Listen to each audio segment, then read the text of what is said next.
Dame in gospodje, reporter Milan sem ponovno na sledi resnice, ta trenutek na terenu v mariborskem nakupovalnem središču Leclerc, kjer so imeli eno zanimivo stvar v svoji ponudbi, ne po lastni krivdi seveda, namreč halucinogeni fižol.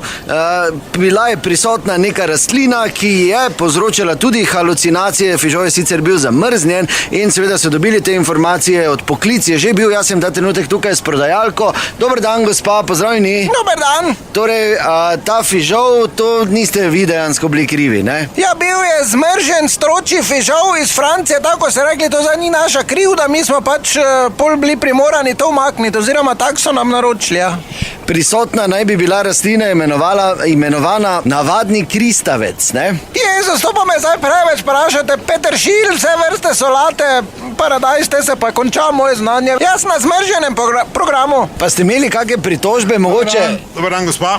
Ja, dober dan. Vi na ledenem delate tu, ne? Na zmrženem programu, ja. Fižol iščem. Tu sem ga kupil na 4 pakete. Stročji fižol? Ja, dobro, jaz sem si tak in tak ono steblo sem si posebej naredil smetano, ono sem si pa vlupil, pa sem si z rižom naredil skupaj. Onega francoskega? Kako se že reče, ko si z rižom narediš? Rizi bizi. Za kurt me ugrizi. No, gospod. Pa dobro, malo heca, ki imate fižol? To smo umaknili, to je bil... Zakaj? Ja, ravno je gospod tu z radia sprašuje, ker je bila ena snov not, ko ni najboljša. Kaj? Ja, dober dan, iz Francije. Navadni kristavec je bil not, ki lahko povzroča halucinacije. Da ne tega stara, to je bil najboljši fižol, kaj ste imeli. Cenim to, da imate kravo tu, da lahko podojiš za sveže mleko, ne? To pa redko kjeri trgovini, ne? Prosim. Kravo, ne, tam ko je. Pa mali stol. Ki? Tu nazaj pri mleku, ne? Ja, kaj se bo dal fižol dobiti? Ja, vi ste kravo videli?